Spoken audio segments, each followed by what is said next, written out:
안녕하세요. 저는 올해 33살의 여자입니다. 결혼할 때 가장 걱정이었던 게 조선시대 마인드를 가지고 계신 시부모님이었습니다. 세상에 이렇게 열려있는 사람이 또 있나 싶을 정도로 오픈마인드를 가진 신우가 제 인생에 이렇게 큰 풍파를 가지고 올 줄은 생각도 못하고 있었죠. 결과적으로는 저희 이혼에 신우가 원인 제공만 했을 뿐, 직접적인 이유는 시부모님과 남편 때문이긴 하지만 누구보다 행복하게 살 거라 믿었는데 결혼한 지 2년도 안 돼서 이혼하게 된 저희 이야기를 한번 해보도록 하겠습니다. 저와 동갑내기인 남편과는 연애 결혼을 했어요. 사회생활 시작하고 나서 퇴근 후 비는 시간에 마땅히 할 것도 없어서 그때부터는 취미생활로 독서를 했었거든요. 막상 책을 많이 읽기는 하는데 책에 대한 이야기를 나눌 사람이 없는 게 참 아쉽더라고요. 그러다 우연찮은 기회로 독서 모임을 알게 돼 거기에 참여를 하기 시작했어요. 그때 남편을 처음 만나게 되었죠. 모임에 몇 번 나가면서 책에 대한 이야기를 많이 나누긴 했는데 제가 성격이 워낙에 내성적이다 보니 누구한테 먼저 말을 걸고 그러지는 못했습니다. 그러던 중 남편이 먼저 저에게 관심을 갖고 말을 걸어오기 시작했어요. 같은 책을 읽는데도 그걸 해석하는 시각이 날카롭고 남다르다면서요. 그래도 몇 마디 나눠봤다고 다음번부터 모임에 참석하니 남편이랑 대화하는 게 제일 편하더라고요. 그렇게 모임에서 가깝게 지내기 시작하다가 서로 읽었던 책들도 추천해주고 그러면서 모임 외적으로 연락 주고받고 만나는 일도 생기게 되었죠. 그런 식으로 만남을 이어오다 결국엔 연애까지 시작하게 되었어요. 저희가 연애만 3년을 넘게 했습니다. 결혼 이야기가 나와도 진작에 나왔었을 나이인데 워낙에 두 사람이 조심스런 성격이다 보니 누가 먼저 결혼 이야기도 자신있게 꺼내지 못했던 것 같아요. 모임 사람들이나 주변 친구들이 저희 보고 엄청 고리타분하고 같이 놀면 정말 재미없다고 혀를 내두를 정도로 무언가 그런 부분에 있어서는 쑥맥 같은 기질이 다분했거든요. 하지만 결국 3년이란 긴 시간 앞에 나이까지 30이 넘어가 버리고 나니 그때가 돼선 둘 사이에 결혼 이야기가 오가는 사이까지 발전하게 되었죠. 결혼 준비를 하면서 시부모님을 처음 만나는 자리에서 받았던 두 분의 인상은 정말 보수적인 분들이시다는 느낌이었어요. 저희 부모님도 엄격하신 편에 속했지만 시부모님은 저희 친정 부모님보다 더했어요. 부부 사이에서 남녀 역할이 확실하게 정해져 있다고 강조하는 분들이셨죠. 맞벌이도 당연히 해야 한다고 하는 걸로 보아 조선시대 마인드라고까지 하긴 조금 그런 부분도 있기는 했지만 제가 내조를 잘해야 남편 또한 성장할 수 있다는 그런 마인드가 확고하신 분들이었어요. 어차피 결혼하고 나서도 쭉 맞벌이 생활을 유지할 텐데 저 혼자 모든 집안일을 도맡아 할 수 있는 것도 아니고 남편도 결혼하면 집안일을 많이 도와주겠다고 약속을 했었거든요. 밥 차려주고 그런 거야 뭐 제가 남편이 차려주는 밥상 같은 거 기대하고 결혼하는 건 아니었다 보니 크게 개의치는 않았습니다. 힘쓰는 일은 남편이 하고 음식이야 안 봐도 제가 훨씬 더 잘할 테니 식사 준비 정도는 제가 하면 그만인 일이었지요. 물론 시부모님이 말하는 게 끼니만 챙겨주는 걸 말하는 게 아니라 전반적인 가사일에 대한 이야기를 말하는 거였겠지만 어차피 두 분 모시고 한 집에서 살 것도 아니고 날이면 날마다 찾아와서 저희가 집안일을 어떻게 분담해서 하고 있는지 그런 거 검사하고 그러지도 못하실 걸 알았다 보니 크게 상관은 없었어요. 이미 시댁에 인사드리러 가기 전에 남편이 두 분 성향에 대해 미리 귀뜸을 해줬던 것도 있고 해서 대답만큼이라도 시부모님이 원하는 대답을 해드렸었죠. 아무튼 그렇게 처음 시부모님께 인사를 드렸고 며칠 지나서 신우를 처음 만나게 되었어요. 신우는 남편보다 2살 위의 누나인데 이미 저희 둘 사이에서 결혼 이야기가 나오기 반년 전쯤에 결혼해 가정을 꾸리고 살고 있었습니다. 신우가 결혼했다는 사실은 모르고 있었어요. 3년이나 연애했는데 신우 결혼식에 참석을 안 한 이유는 따로 있는 게 아니고 남편이 말을 안 해줬었기 때문입니다. 그땐 저희가 3년 가까이 만나긴 했지만 둘 사이에 결혼 이야기가 오가던 상황은 아니었었거든요. 제가 결혼 생각이 없을 수도 있는데 부모님은 물론이고 일가 친척들 다 오는 자리에 저를 데려가면 제가 부담을 느끼지 않을까 싶어서 남편이 신우 결혼 이야기는 꺼내지도 않았던 거예요.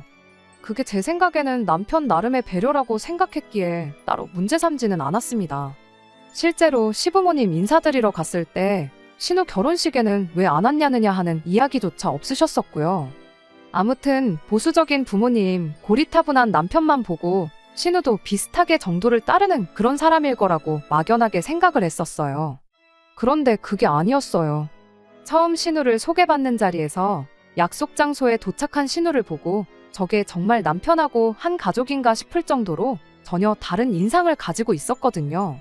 저보다도 2살 위인데 화장도 패션도 엄청 화려하고 심지어 머리도 금발로 염색을 해가지고 있었거든요. 저는 시부모님이 조금 조선시대 마인드를 가진 분들이라고 생각했는데 오히려 신우가 저보고 너는 뭐 조선시대에서 왔냐는 말까지 할 정도로 엄청 개방적인 사람이었습니다. 왜? 우리나라 역사에서도 흥선대원군이 쇄국 정책을 펼친 만큼 고종은 이후에 신문물을 최대한 수용하려고 했었잖아요.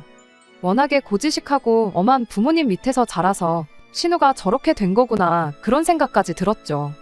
잠깐 인사 정도만 나누는 자리인 줄 알았는데 신우가 뭘 벌써 집에 가냐며 자기는 한번 밖에 나오면 12시는 돼야 집에 들어가야 되는 사람이라고 하더니 이제 어차피 한가족들 사람인데 진실된 모습도 보여줘야 하는 거 아니겠냐며 셋이서 같이 술을 마시러 가자고 하더라고요. 술을 마셔야지 진실된 모습을 볼 수 있다 생각하는 사람들이 있는지도 그때 처음 알았죠.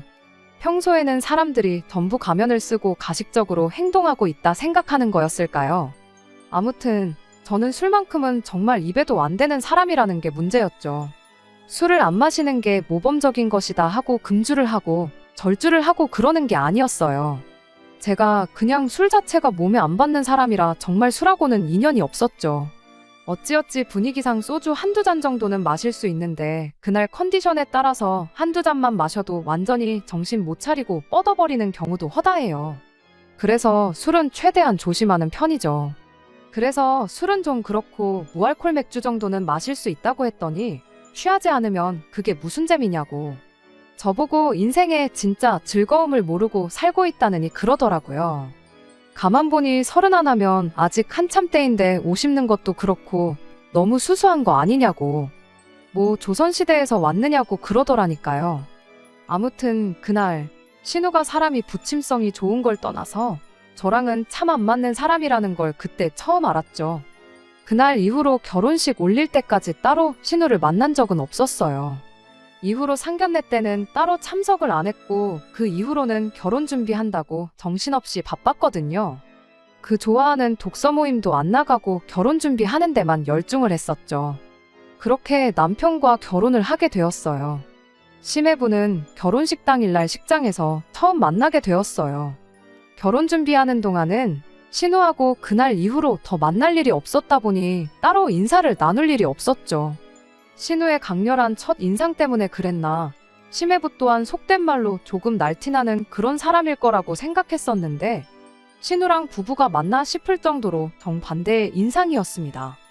동글동글하니 푸근한 인상에 공부도 꽤나 잘했을 것 같은 모범생 이미지였죠. 솔직한 말로 둘이 어울리냐 물어본다면 아니라고 대답할 수밖에 없겠네요. 둘이 나란히 서 있으면 아마 세상 그 누구도 두 사람이 부부라고 생각도 못할 만큼 전혀 다른 두 사람이었거든요. 아무튼 저희가 결혼한 이후로 신은혜하고는 몇 번 만나긴 했지만 대부분이 시부모님이 동석한 자리에서였어요. 그랬다 보니 직접적으로 신은혜랑만 같이 만나 시간을 보냈던 적은 딱 한 번밖에 없었지요. 심해부도 술을 전혀 못하는 사람 같은데 신우는 왜 그렇게 술 타령만 해대는지.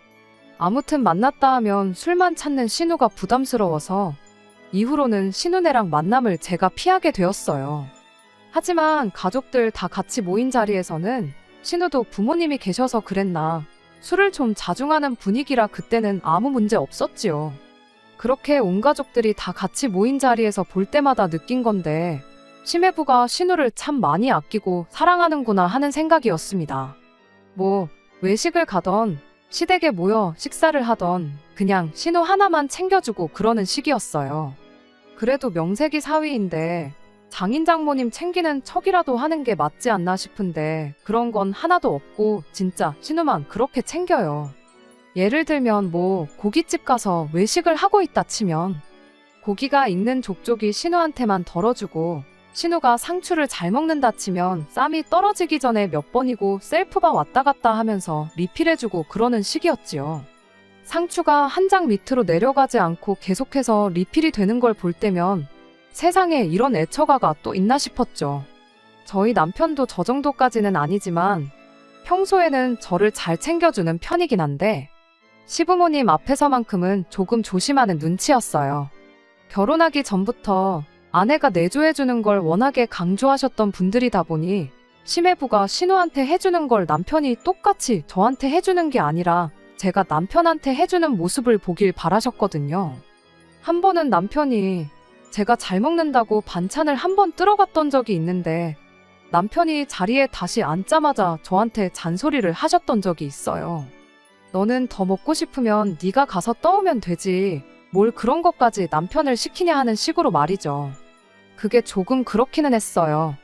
당장 그 자리가 시부모님하고 저희 부부만 해서 넷이 모인 상황이었다면 충분히 그런 반응을 보였다 해도 제가 이해를 할 수 있겠는데 뻔히 신우네랑 저희랑 다 같이 있는 자리에서 시매부는 신우 챙기는데 급급해서 다른 가족들은 신경 하나 안 쓰는데 시매부는 그래도 되고 내 남편은 그러면 안 되고 하는 게 도통 이해가 가질 않았죠. 저는 내조를 해야 하는데 신우는 내조를 받아야 하는 거잖아요. 게다가 저는 맞벌이, 신우는 그냥 집에서 살림하는 전업주부인데 말이에요. 하지만 그렇다고 그게 다르다고 불공평하다고 시부모님한테 따져서 뭐 하겠어요. 괜히 잔소리만 듣고 욕이나 먹겠지. 그냥 그러려니 하고 말았죠. 하지만 저도 사람인지라 언젠가부터는 이런 것들이 저를 조금씩 지치게 만들기 시작했어요. 그래도 결혼 직후에는 한 달에 한두 번씩 얼마 안 되는 횟수지만 가족 모임이 있으면 무조건 참석하는 쪽으로 노력을 했었는데 신우는 남편한테 대접받아 마땅하지만 저는 그러면 안 되는 상황이 저를 점점 피곤하게 만들었고 결국 언젠가부터는 시댁 식구들과의 자리를 제가 피하기 시작하는 지경에 이르르게 되었습니다. 아예 시댁 모임의 발길을 끊었던 건 아니지만 한 달에 한두 번씩 있는 자리를 두 달에 한 번만 참석한다든지 하는 식으로 줄이는 시기였죠. 이러나 저러나 맞벌이를 하고 있었다 보니 못 간다고 핑곗거리를 만드는 것 자체는 그렇게 어려운 일이 아니었습니다. 그래도 똑같이 공평해야 한다는 생각에 친정 식구들과의 자리도 똑같이 줄이게 되었고요. 하지만 제가 자기 가족들과 영 가깝게 지내지 못하는 제 모습이 남편 딴에는 많이 갑갑했었던 것 같아요. 은근슬쩍 시부모님이 불편하면 누나랑이라도 좀 친하게 지내면 안 되겠느냐 하는 식의 이야기를 자주 하고는 했었죠. 그래도 같은 또래인 신우라면 제가 덜 불편하게 느끼지 않겠나 싶었던 게 남편 생각이었던 것 같은데 저와 정반대의 성향을 가진 신우가 어떻게 보면 저한테는 제일 어려운 사람이나 마찬가지였다 보니 기회가 되면 시간이 나면 하는 식으로 신우와의 만남마저도 피하게 되었습니다. 그렇게 결혼한 지 1년이 넘어가던 시점이었어요. 반강제적으로 신우와 자주 시간을 보내게 되는 상황이 찾아왔습니다. 시매부가 해외 영업일로 원래도 해외 출장이 잦은 사람이었는데 그때쯤부터 회사 사정 때문에 출장을 한두 달에 한 번꼴로 거의 한 달씩을 나가 있게 되었거든요. 그 덕에 신우가 저희 집에 자주 찾아오게 되었어요. 시매부가 한 달 출장을 간다 치면 30일 중 거의 5일, 6일 정도는 저희 집에 와서 시간을 보내기 시작한 겁니다. 혼자 있으면 심심하다는 말도 안 되는 이유로 저희 집에서 하루 자고 가고 그런 식이었어요. 막상 신우가 저희 집에 놀러 온다고 해서 뭐 저희랑 신나게 놀고 가고 그러는 건 아니었습니다. 이미 몇 번을 말씀드렸다시피 신우하고 저는 거의 상극에 가까운데 코드가 다른 두 사람이 같이 있어봤자 뭐 재미있을 일이 몇 개나 있었겠나요. 신우는 여느 때처럼 술 타령만 하다가 혼자서 밤늦게까지 TV를 보고 시간을 때우는 시기였어요. TV 볼 거면 집에서 보면 되는 걸 왜 굳이 우리 집까지 와서 봐야 하나 싶을 때가 많았지만 한편으로는 심심한 것보다 혼자 지내는 게 조금 무서워서 그런 건 아닐지 싶은 생각이 들어서 딱히 못 오게 한다던가 하지는 않았습니다. 매일같이 왔다면야 그만 좀 오게 하라고 남편한테 말이라도 했겠지만 말씀드렸다시피 한 달에 대여섯 번 뿐이고 시댁에서도 며칠씩 지내다 가는 것 같은데 오히려 그걸 못 오게 막는다면 제가 이상한 사람이 되는 그런 상황이었으니까 말이죠. 나중 가서 알게 된 사실이지만 신우가 저희 집에 굳이 찾아오는 이유가 알고 보니 남편의 입김이 있었다는 걸 알게 되었어요. 남편이 제가 신우랑 자주 시간을 보내면 그만큼 친해질 거 아니겠냐, 그럼 시댁 모임에 참석하는 것에 대해 거부감을 덜 느끼지 않겠나 하고 너무 쉽게 생각했던 거였죠. 하루는 신우가 금요일 퇴근 시간에 맞춰서 저희 집에 찾아왔어요. 평소 때처럼 저희 집 도착하자마자 TV부터 켜가지고는 혼자서 시간을 보내기 시작했죠.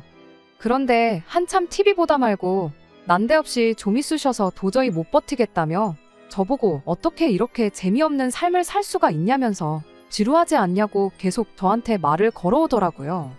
저는 아무 문제가 없는데 왜 그러시냐 하면서 대충 받아치고 있었는데 신우가 그러지 말고 자기랑 한 번만 밖에 나가서 놀아보면 어떻겠냐고 묻대요. 여지껏 이렇게 재미없게 살아온 거 손해보고 살았단 느낌이 들 만큼 새로운 세상을 보여준다면서요. 그러면서 자꾸 같이 나가자고 졸라대는데 애둘러서 좋게 거절하고 있었는데 그때 남편이 저를 방으로 따로 불러서 누나가 저렇게까지 나오는데 한번 같이 나가서 시간 보내고 와주면 안 되겠냐 하더라고요. 신우가 저랑 얼마나 친해지고 싶어서 저러겠냐고, 누나가 저만큼 노력하는데 계속 이렇게 피하기만 하는 거 솔직히 보기 좋지가 않다면서요. 누나의 정성을 봐서라도 한 번만 같이 나가서 시간 좀 보내고 와보면 안 되겠느냐 부탁을 하더라고요. 결국 남편의 부탁에 이기지 못해 신우와 둘이 나가기로 했죠. 이미 집을 나서는 순간부터 저는 어색하기만 했는데 신우는 의욕이 엄청 넘치더라고요. 그때까지만 해도 저는 별 생각 없었죠. 오히려 남편 말이 맞는 것 같아 반성까지 되대요. 그래도 가족이라고 신우도 나랑 성향이 전혀 다른 걸 알면서도 친해지자고 이렇게 노력하는데 솔직히 심해부가 신우한테 잘하는 게 자기 아내라서 잘하는 거지 뭐 작정하고 나를 시부모님 앞에서 물먹이려고 그러는 것 아니지 않나 그런 생각도 들었습니다. 그냥 시부모님의 이중적인 잣대가 불편했을 뿐이었으니까요. 그래서 밖에 나가서부터는 이렇게 된 거 그래 신우를 제대로 겪어보지도 않고 무작정 내가 실험만 한 걸 수도 있겠구나 까짓거 신우랑 한번 친해져 보자 싶었어요. 혹시 아냐고 신우랑 친해지면 나중에 시부모님이 심해부와 남편을 두고 이중적인 태도를 보일 때 신우가 나서서 제 편을 들어줄 수도 있지 않겠나 나름 최대한 긍정적으로 상황을 받아들이려고 하고 있었어요. 신우가 자꾸 뭐 하고 싶냐 뭘 좋아하냐 묻길래 저는 잘 모르니 형님이 가자는 대로 따라가겠다고 했어요. 그렇게 신우가 자주 간다는 술집으로 향했죠. 술은 같이 못 마셔줄지라도 술상대 정도는 되어줄 수 있겠다는 생각에 별 생각 없이 따라간 거예요.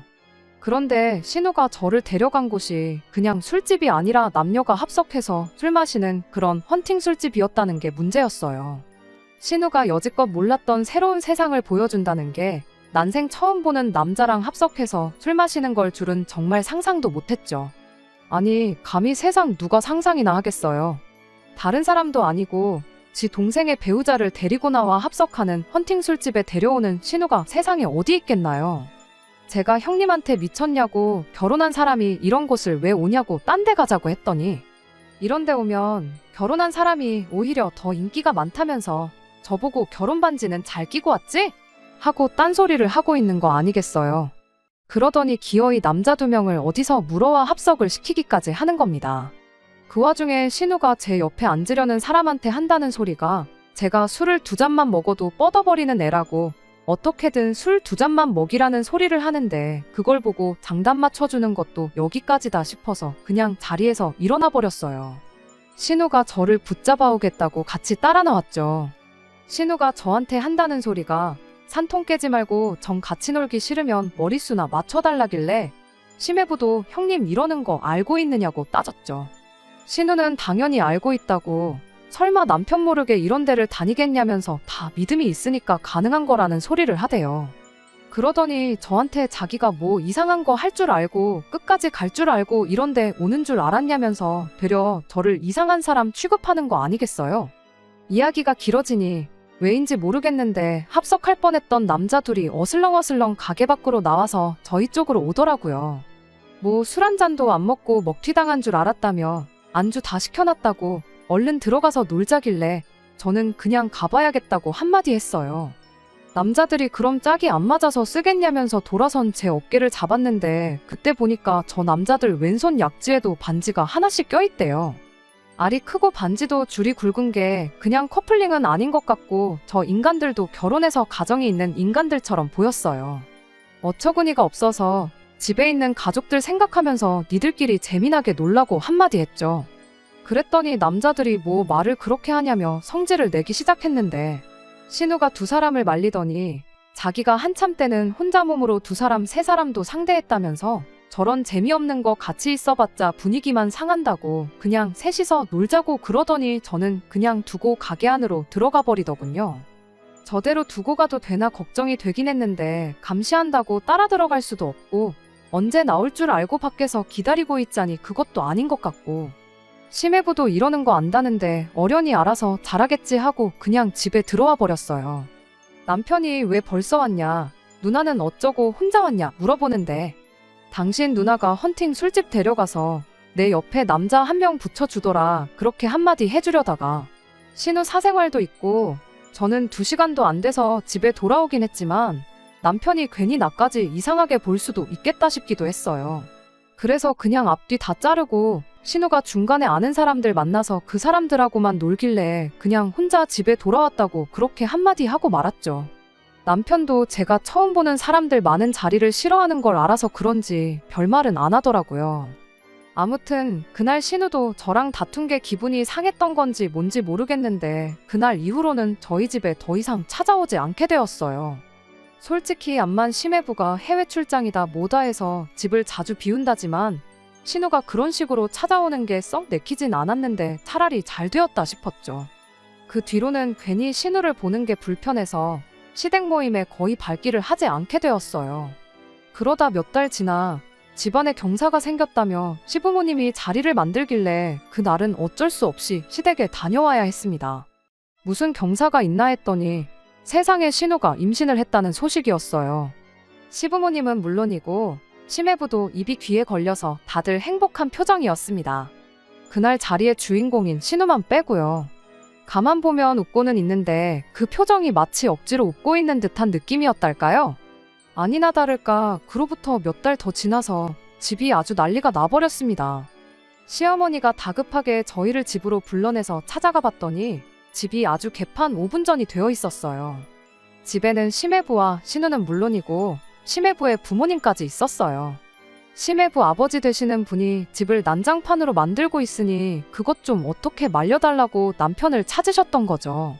무슨 상황인가 하니 그날 제 안 좋은 예감이 정확하게 들어맞았던 거예요. 그 기쁜 날 신우가 왜 반쯤 정신 나간 표정으로 웃고만 있었는지 저 혼자서만 생각하고 있던 게 실은 진짜 그래서였던 겁니다. 신우 뱃속에 있는 아이가 심해부의 아이가 아니었던 거죠.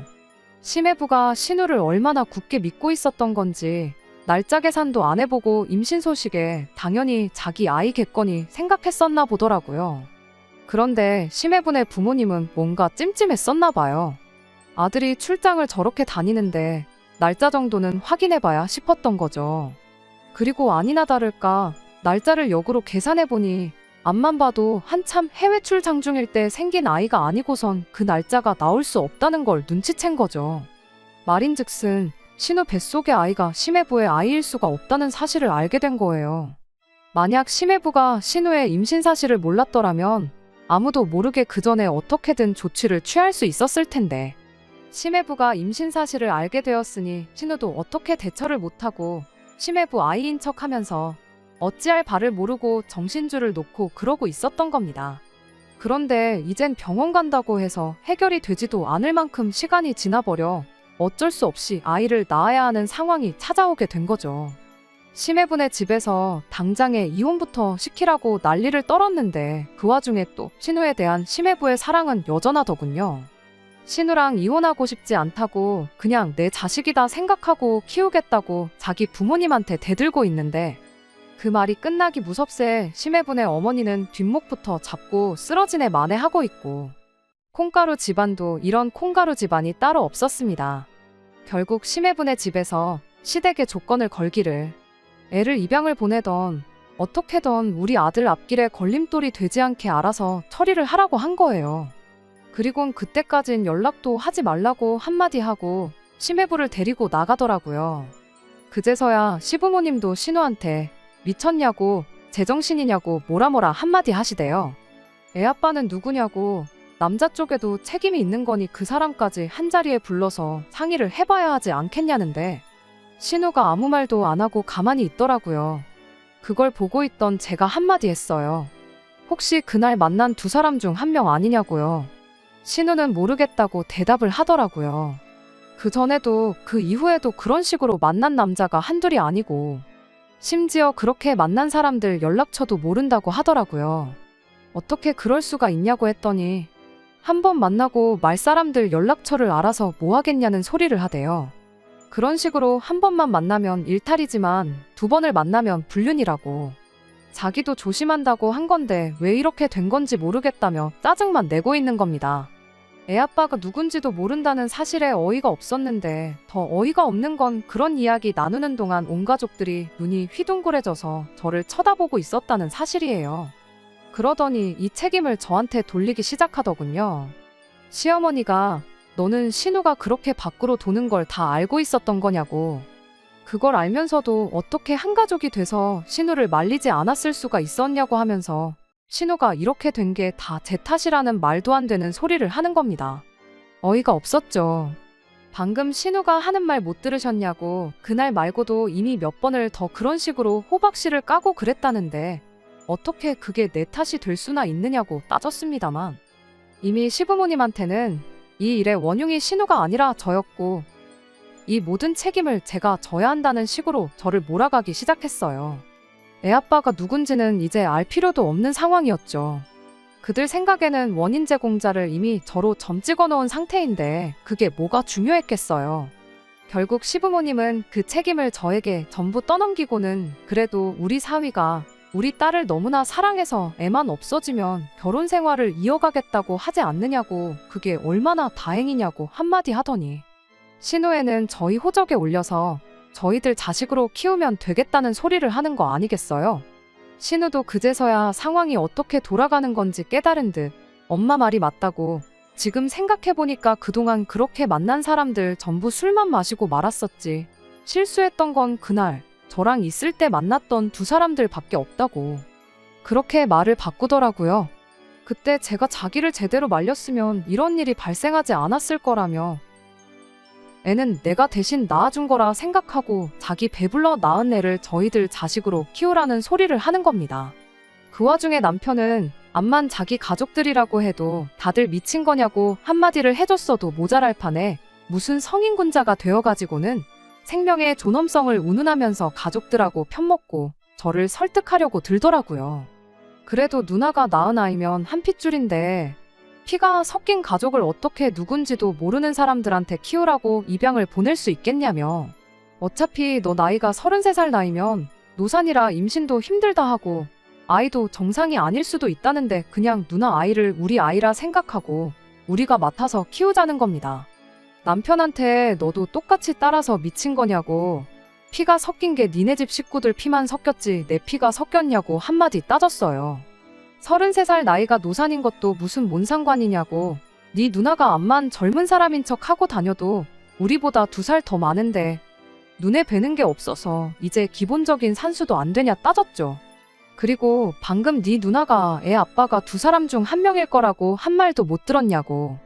그 말대로면 그날 밤에 신우랑 같이 있던 게 둘 중 하나가 아니라 2사람 전부였다는 소리 아니냐고.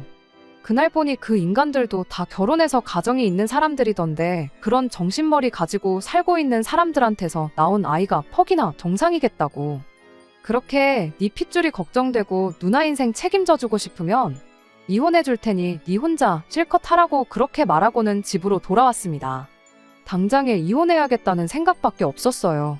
집에 돌아와서 남편이 사과하고 생각을 바꾼들 이런 집구석에 한가족으로 더는 살고 싶은 마음은 없었거든요.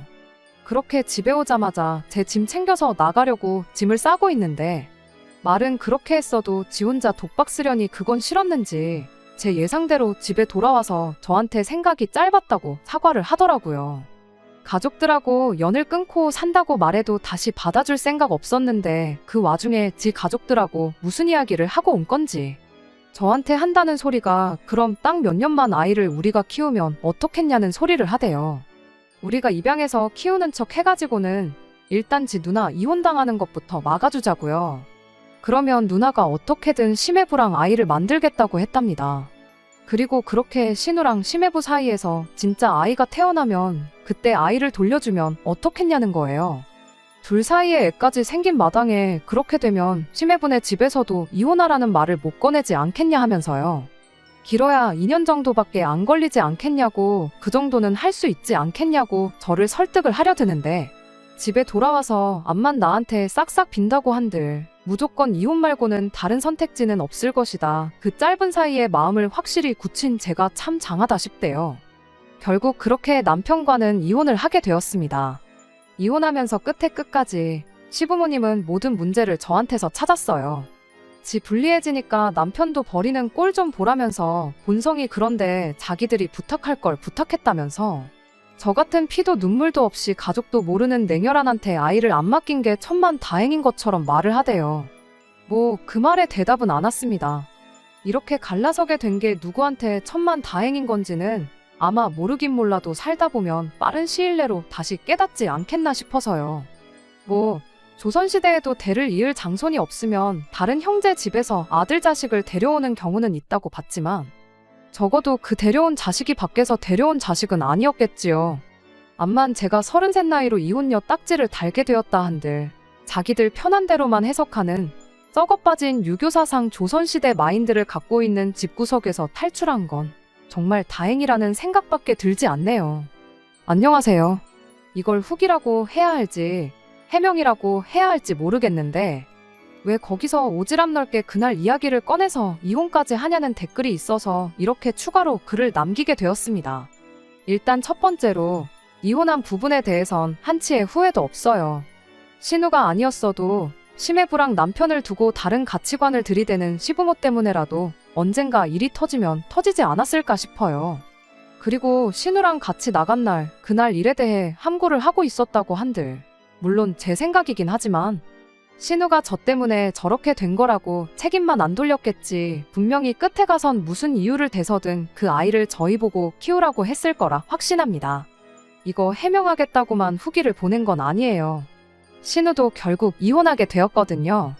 심해부도 정신을 못 차린 게 그 와중에도 신우랑 헤어지기 싫다고 부모를 설득을 했었는가 봐요. 그래서 어찌어찌 애아빠만 찾아오면 애 클 때까지 양육비를 받고 지 자식으로 키우던가 그쪽에서 원하면 아이를 넘겨주던가 하는 쪽으로 결정을 내렸다는데, 그 와중에 애아빠 찾아낸다고 후보를 추리다가 저랑 같이 나갔던 문제의 그날 애아빠일 수도 있는 사람이 같은 날에 2명이나 된다는 사실을 알려줬는가 봐요. 심해부가 생각보다 더 호구라서 애아빠만 찾아오면 지 자식으로 키운다는 소리에 무슨 말을 해도 용서를 받을 거라 생각한 건지 대체 무슨 생각으로 그런 건지는 저도 모르겠지만 그 말을 듣고 다행히 심해부도 정신이 퍼뜩 들었던가 봅니다. 애아빠 후보가 한두 명이 아닌 것도 미치겠는데 하룻밤 사이에 2명이나 된다는 그 사실에 이건 그냥 넘어가주고 말고 할 것도 없다 싶어서 그냥 그 길로 완전히 이혼하기로 했다나 봐요. 말도 안 되는 집구석에 사위랑 며느리로 있는 것보다야 이혼하게 된 게 심해부도 저한테도 더 좋은 일이 아니겠나 싶네요. 끝까지 들어주셔서 감사합니다. 오늘의 사연은 여기까지입니다. 구독과 좋아요, 알람 설정 부탁드리고 더 좋은 사연으로 다시 찾아뵙겠습니다. 감사합니다.